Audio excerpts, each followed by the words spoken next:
시청자 여러분 안녕하십니까? 김동수입니다. 이 시간에는요 대한민국의 최고 권위의 헌법학자가 밝힌 계엄에 관련된 법률적 해석을 내놓았는데요 여러분들에게 전해드리면서 논평을 같이 해드리겠습니다.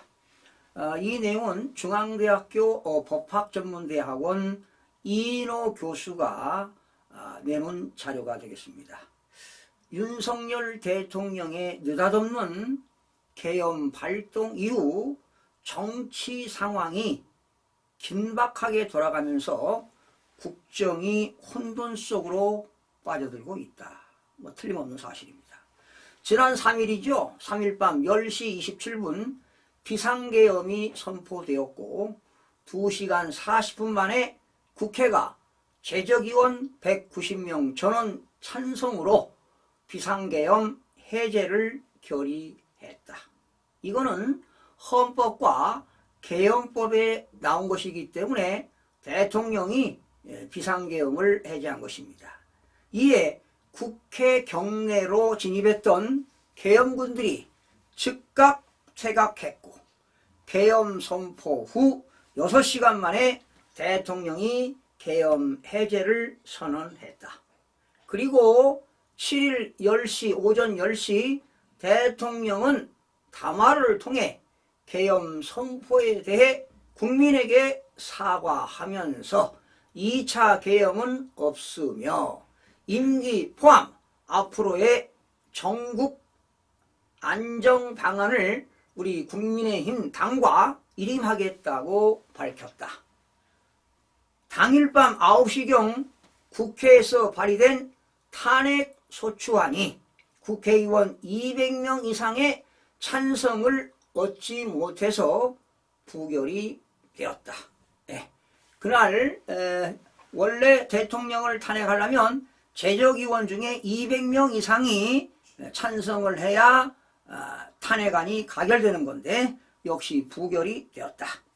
8일 오전 11시 국무총리와 여당 국민의힘 대표가 공동으로 담화를 발표하고 대통령 퇴진을 언급하면서 대통령이 외교 포함 국정에 관여하지 않을 것이라고 밝혔다. 자, 이런 내용 밝혔다 이런 내용인데 사실은 한동훈이도 서열 6입니다. 국무총리는 대통령 다음에 행정부는 서열 2이고 전체적으로 국가서열로 따지면 5위지요. 그리고 본인은 지금 그 국민의힘 대표가 국무총리를 당으로 와라 이렇게 해서 국정에 관한 이야기를 하는 것도 그건 모순이 있다. 또 국무총리가 국민의힘 당사에 가는 것도 그렇게 모양새는 좋아 보이지 않습니다. 이에 야당은 계속해서 탄핵과 내란죄로 정치적 공격을 가하고 있다. 지금 맹공하고 있죠. 8일 검찰은 대통령을 내란 혐의 피의자로 입건해 수사 중이라고 밝혔다. 이 와중에 국민들의 격정이 정치 상황을 악화시키고 있다. 국회를 장악한 야당은 탄핵과 내란죄 주장으로 국민의 격정을 부추기고 있다. 국민의 의견은 극렬하게 갈려 정치 투쟁의 거센 파도에 휩쓸려 들어가고 있다. 실로 정치적인 위기이다. 자, 그러나 과거의 경험으로부터 교훈을 얻어야 한다. 순간의 격정이 박근혜 대통령 탄핵소추 파면 및 구속으로 이어져 국가적 혼란과 위기를 겪었던 2017년의 경험을 잊어서는 안 된다.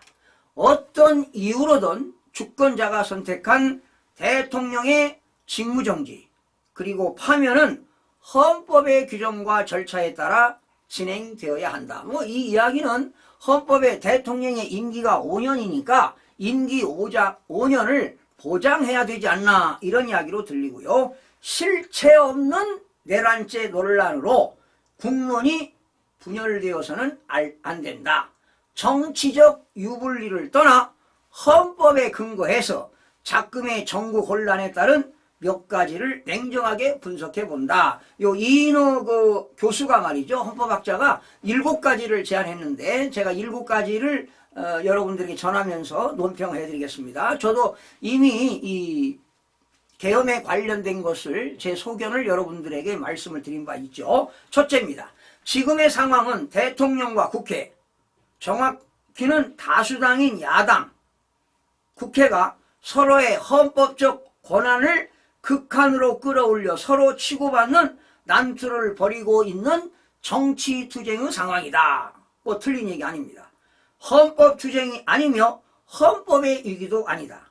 정치에서 절대적인 선은 없다. 그런데도 대통령과 여야는 자신은 선이고 상대는 악이라고 규정하면서 극한으로 달리고 있다. 둘째입니다. 이번 계엄발동의 배경 중에는 거대 야당의 입법권 폭주가 있다. 이건 맞는 얘기죠. 야당이 지금 거대 야당 192석이 차지하는 야당이 지금 입법권을 폭주하고 있습니다. 입법 구태타를 하고 있습니다. 야당은 총선에서 얻은 다수표를 무기로 삼아 장관과 검사는 물론 방송통신위원장, 감사원장 등 고위 정부 관료들을 닥치는 대로 탄핵 소추해 직무를 정지시켰다. 한국 정치사는 물론이고 세계 의정사의 유례를 찾기 어렵다. 뭐 이것도 대통령이 계엄 비상계엄 하면서 한 이야기입니다. 한 걸음 더 나아가 법 집행기관인 검찰, 경찰, 감사원 그리고 대통령실의 특수활동비와 특정 업무 경비를 전액 삭감해 사실상 기능 무력화를 시도했다. 예산 의결권은 국회 권한이지만 그렇죠. 그러나 정부가 예산하는 기획재정부가 예산을 편성하지요. 그 예산 편성을 의결만 해주는 겁니다. 국회가. 정부가 잘 살림할 수 있도록 의결만 해주는 건데 정상적인 권한 행사로 하기 어렵다. 잘 지적하고 있네. 이인호 교수가. 이런 상황에서 행정부 수반인 대통령이 큰 위기를 감지하고 국가 원수로서 가진 헌법상 계엄 발동권 카드를 꺼내들었다. 하지만 국회의 반격 카드인 계엄 해제 요구권에 막혀 헌법에 따라 대통령은 계엄 카드를 접었다. 접었어요? 네, 틀린 얘기 아닙니다. 자, 한번 보시자고. 그런데 지금 이인호 교수의 내용을 보게 되면 부정선거는 얘기하지 않습니다. 그러니까 이인호 교수도 헌법학자인데 부정선거에 대해서는 언급을 안 했어요. 그러니까 정확하게 지금 파악을 못하고 있는 겁니다. 헌법적으로, 형법적으로, 법률적으로 검토하면 틀린 얘기는 아닌데 자, 왜 대통령이 법조인이면서 왜 비상계엄을 했는가? 그 내용이 빠져서 나는 좀 아쉽습니다. 셋째, 대통령의 계엄권 발동은 헌법의 요건을 충족하기 어려운 것으로 보인다. 지금 이 이인호 교수는 부정선거를 잘 모르는 것 같아. 헌법 77조 전시, 사변 또는 이에 준하는 국가 비상사태를 계엄의 발동 요건으로 규정하고 있다. 그 하위법인 그렇죠. 헌법이 대한민국의 최고의 법이고 하위법이 법률이죠. 개헌법에 나옵니다. 개헌법 사회질서가 극도로 교란되어 행정 및 사법기능의 수행이 현저히 곤란한 경우를 비상계엄의 선포 요건으로 하고 있다. 아마도 대통령은 야당의 입법과 예산 폭주로 행정과 사법기능 수행이 현저히 곤란한 상황이라고 판단했는지도 모르지만 오판의 가능성이 크다. 이거 잘못된 거야. 이인호 교수 이것도. 네. 올바른 얘기 많은데 이거 오판의 가능성이 크다. 또한 계엄군이 국회에 진입한 행위는 계엄 권한의 한계를 넘은 것으로 볼 여지가 있다. 지금 대통령은요 부정선거 밝히려고 이거 한 거예요. 좋아요. 이인호 교수 좋아요. 넷째, 그렇지만 대통령의 계엄 발동이 요건을 갖추지 못한 위헌적인 행위라고 해서 대통령을 처벌한다는 논리는 성립되지 않는다. 계엄 발동 요건을 갖추지 못했다 하더라도 대통령을 처벌한다는 논리는 성립되지 않는다. 예, 아주 잘 지적했네요. 계엄의 요건과 행사에 관한 1차적 판단은 권한을 가진 대통령의 몫이다. 바로 대통령의 통치행위입니다. 이거는 헌법에 명시되어 있어요.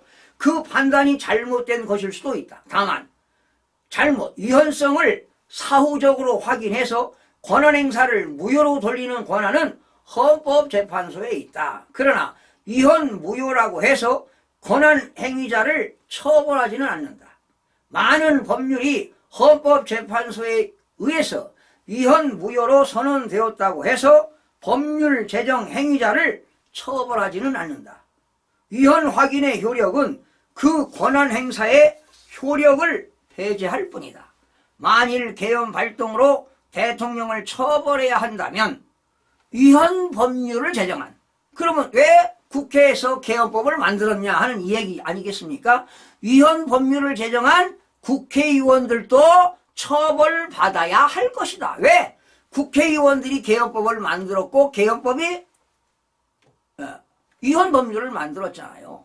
대통령이든 국회의원이든 위헌적인 권한 행사를 할 수 있다는 점을 인정해야 하고 그 시정은 효력의 배제이지 처벌이 아니다. 꼭 처벌만한 능사가 아니라는 것이죠. 다섯째입니다. 대통령의 계엄 선포와 권한 행사는 내란죄의 요건에 해당하지 않는다. 원래 형법 87조에 내란죄가 있어요.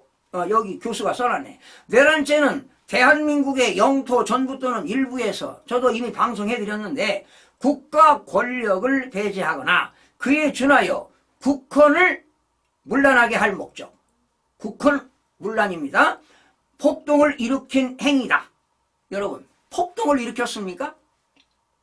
안 일으켰잖아요.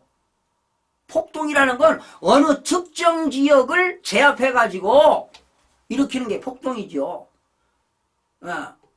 대통령의 권한행사에 이원성이 있다고 하더라도 권한행사를 지적했네. 권한행사를 폭동이라고 볼 수는 없다 그랬네요.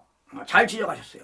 이런 관점에서 볼 때 검찰이 대통령을 내란 혐의 피의자로 입건하는 것은 매우 성급한 판단이다. 대통령의 정상적인 업무 수행을 방해하는 위험한 조치이다. 아주 그 이인호 교수가 잘 지적했습니다.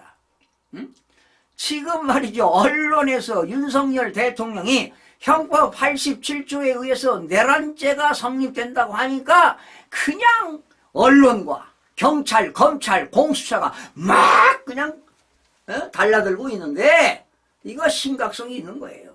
여섯째입니다. 국회의장은 대통령 탄핵소추안이 표결 결과에 대해, 잘 들어요, 의결 정족수 부족으로 투표 불성립을 선언했다.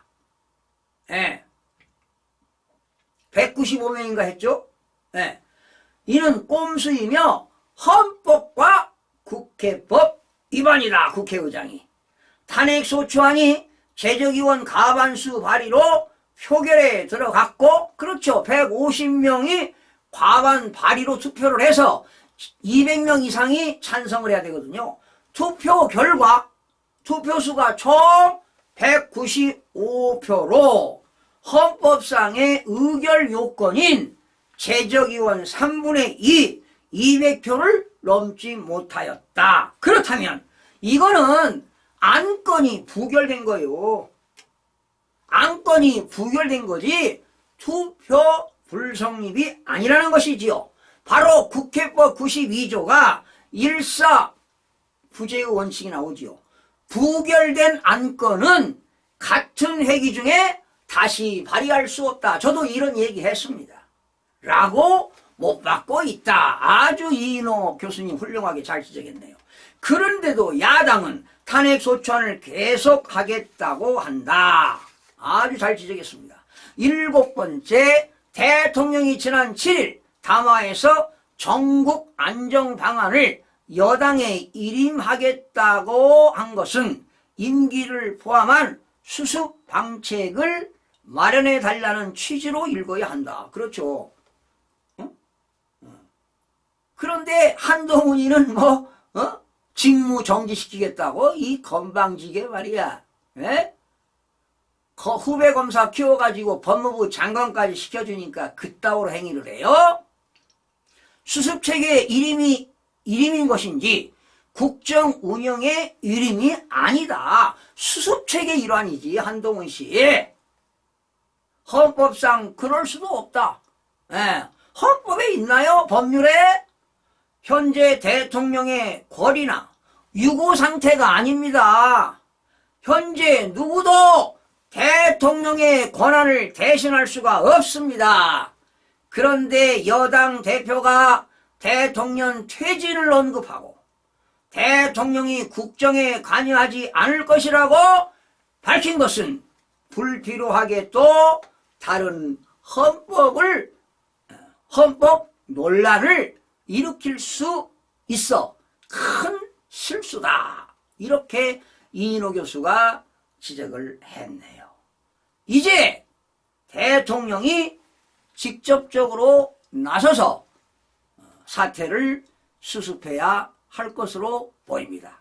그런데 좀 참 좋은 말씀 많이 하셨는데 부정선거에 대한 언급이 없었다는 겁니다. 여러분, 지금 부정선거가 계속 만연되면 대한민국 자유민주주의는 사라진다는 것입니다. 이걸 아셔야 됩니다. 자유민주주의, 자유시장경제 원칙이 깨지면 대한민국 기업들은 다 죽습니다. 하루빨리 대통령이 수습되고 국민들의 적극적인 지지를 보내서 대통령이 남은 임기 2년 2개월을 잘 마무리할 수 있도록 국민 모두가 지혜를 모아서 대통령에게 힘을 실어줘야 합니다. 저도 형법 87조 내란죄 성립이 안 된다고 했습니다. 만약에 윤석열 대통령이 내란죄 성립이 되면 최우두머리는 사형입니다. 사형 또는 무기징역으로 지난 2020년 좀 내용을 개정시킨 바 있죠. 형법을. 여러분들, 시청해주신 여러분 고맙습니다.